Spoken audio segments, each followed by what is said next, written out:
Hi everybody, it's Mike.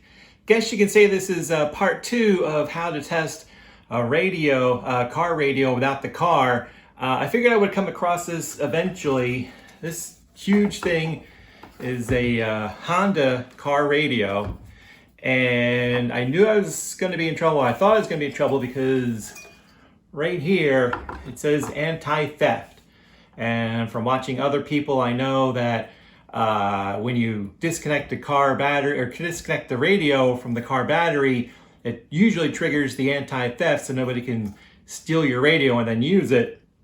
So when I saw that it had the light, I thought, oh, that could be trouble. So I will show you what you can do to get around that. This thing is heavy and huge. All right, so like the last video, you gotta get a wire harness that fits the radio. You can look at the other video and I tell you how to do that. It goes right here in the back. Whoops, this one. Oh, I like this one. It's nice and smooth to go in. Jeez. Okay. And then again from the other video, see, I already did it. You want to take your red and your yellow, tie them together, and you want to get your black. That is the ground wire. So basically this goes to the ignition and the constant. So it takes power from the battery. Well, anyway, it's all in the other video. Okay, so I used to twist and do everything, but now I just get the alligator clips. It's easier. So I got these two together, and this is the positive. So that's why we got the red, because red is positive. And then for the negative, which is black, got that together. All right. All these other wires, by the way, they're just stereo, usually speaker wires, usually. All right, so we got the negative, negative, positive, positive. Make sure those don't touch. And as I explained in the other video, got my tester, which is just an adapter. Oh, the end's cut off. And I know from testing that this is my ground wire, it's my black wire, so this one would be the positive. There. Don't plug it in until you're ready. Okay, so we got this. Goes into here. Does anybody else have trouble with alligator clips? I always have trouble opening them. I don't know what my problem is. It's like I can't. All right. Keep these separated. Keep these separated. These wires are pretty thick like that. Make sure nothing's touching the radio itself. Okay, we're all good.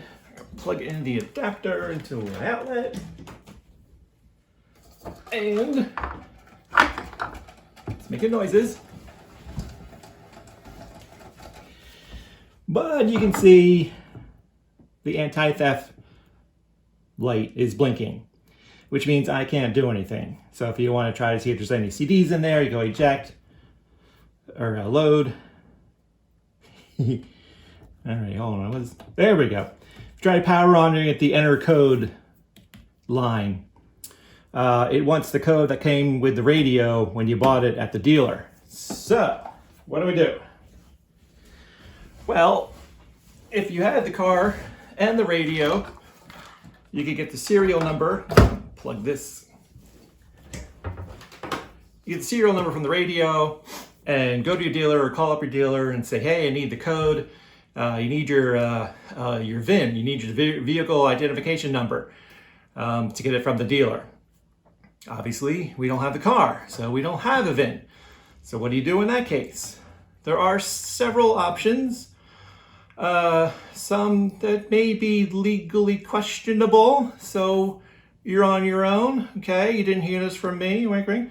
There are websites where you can go and tell them the serial number, and they will, I don't know how to do it, they somehow generate the code without the VIN.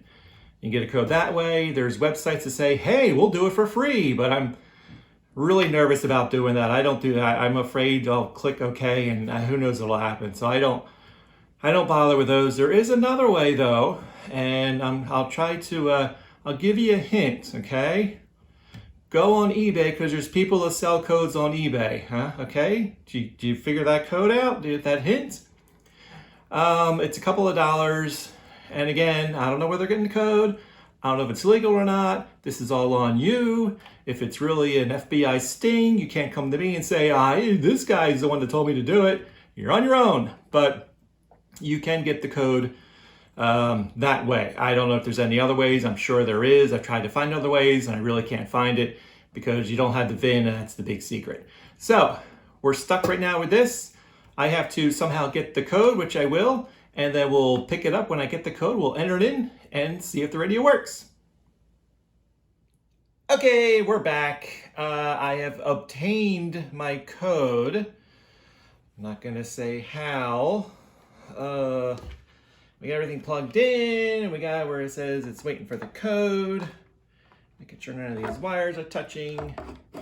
Spin it around. Easy with those wires. Okay, I'm gonna put it in. I don't want you to see it. All right, so you put it in because it's got the presets, 1, 2, 3, 4, 5, 6. It's got 6 presets. That's how you put the code in. Obviously, if your code has a 1 in it, you push the 1 preset. Okay, so enter code.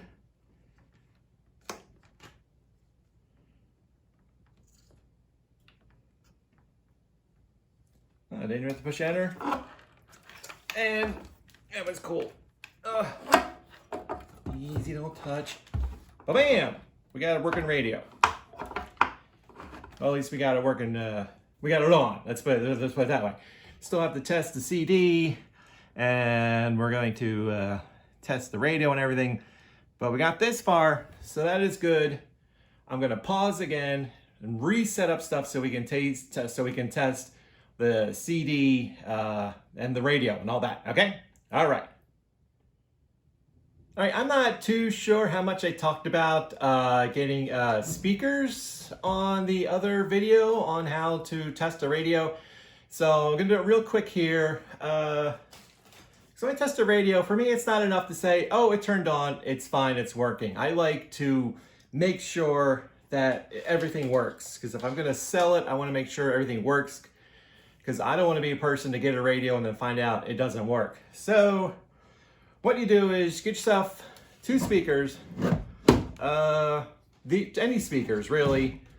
These were $2.75 each at a thrift store, but it was 50% off day, so it was $2.75 for both of them. So I couldn't pass that up. Just make sure it has something like this where you can separate the 2 wires.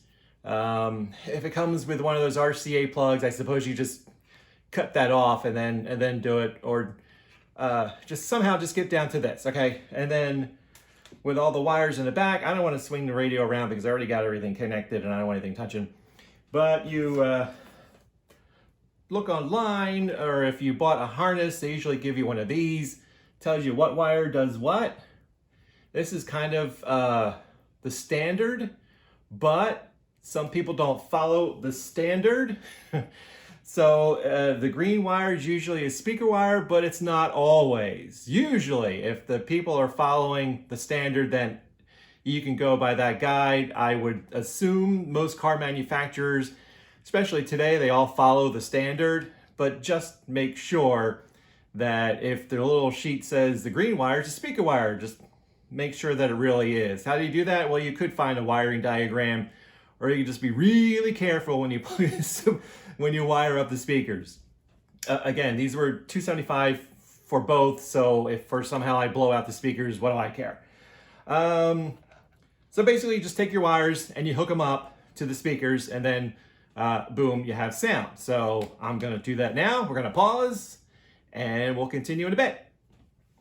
Okay, we got the speakers hooked up, and I should have mentioned that. I'm sure none of these wires touch. How you know to hook up what wire to what, I usually use green as an example. Okay, there's usually a green wire and a green and black wire from the radio, from the harness. So the green is your positive, and the green black is your negative. You can tell because it has the black on it. So just remember, black is always negative. And if you look at your speaker wire, there'll be one with gray or whatever color, and then another one that has gray and black on this one. So you know the gray and black one is the negative and the plain gray is the positive. So the green and black wire go to the gray and black wire on your speaker, okay? That's how you make sure at least you got positive and negative right. I'm out of breath for some reason. Okay, so we got it all hooked up. Got speakers going, still turned on. So let's see if we get any sound out of this. I guess we're on the radio. Oh, there we go. 73 came Angie. Okay. Oh. #1 song, Angie. And she returned to #1 the following year. I was just listening to this. This is Casey Kasem. Hit #1 in a song title is the fourth to hit #1 twice. Now the reason it doesn't sound good is because there's no antenna. Usually the radios will have an antenna hole in the back. And it's just a plug. It's almost like a headphone jack where you just plug the antenna wire into this output. This doesn't have that one though. If it does, literally I take a wire hanger and stick it in there. You won't get shocked or anything, okay? Trust me. Well, don't trust me in case you do. Don't come back to me and say, he said I wouldn't get... Anyway, that's how you can get a cheap antenna. Just stick a wire hanger all the way in there as far as it'll go. But this doesn't have that hole, so that's why, you know, we got something. It sounds really crappy. All right, let's see. Okay, I know this radio is from Pittsburgh because all these are all Pittsburgh stations. That sounds all better. There we go. All right, I don't want to get dinged for copyright stuff. Okay, so the radio works. Let's see. Tuning. Okay, all right, so you go like, okay, so that works.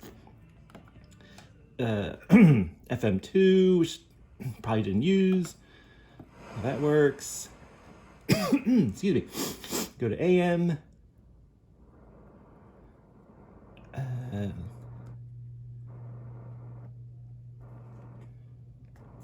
try scan. Again, see, I don't have an antenna, so it's probably not gonna pick up any stations.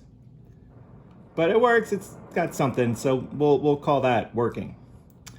Okay, CD. This gets a little tricky.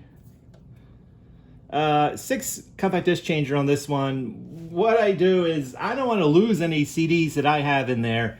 So this CD was actually in a radio that I bought. So I use this as my tester. I guess we have to hit load. Oh, it's busy. Oh, there, load. Okay.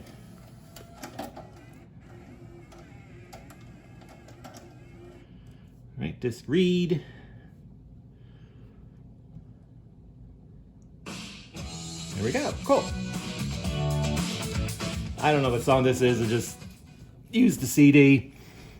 And let's see. I guess this goes to track 2. There we go. So track 2 works.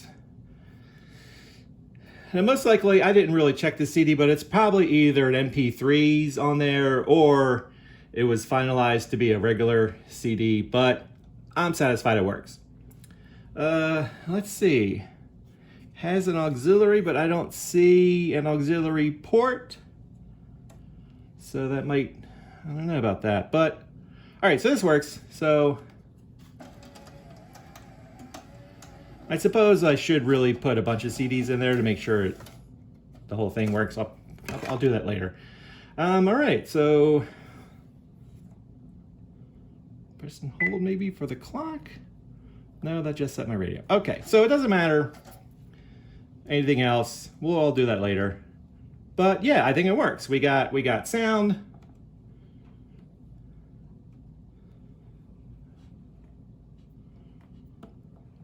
What am I on here? There we go. All right, so we got everything. Everything works. I consider this a working radio, and now I can polish it up and sell it on eBay. So I hope that helped. I hope you like the video down below, and I appreciate it if you would subscribe to my channel. You can do that also below. And hit the little bell icon and you'll get notified every time I put out a new video. Okay? Okay, well thanks a lot, and I'll talk to you later. Bye.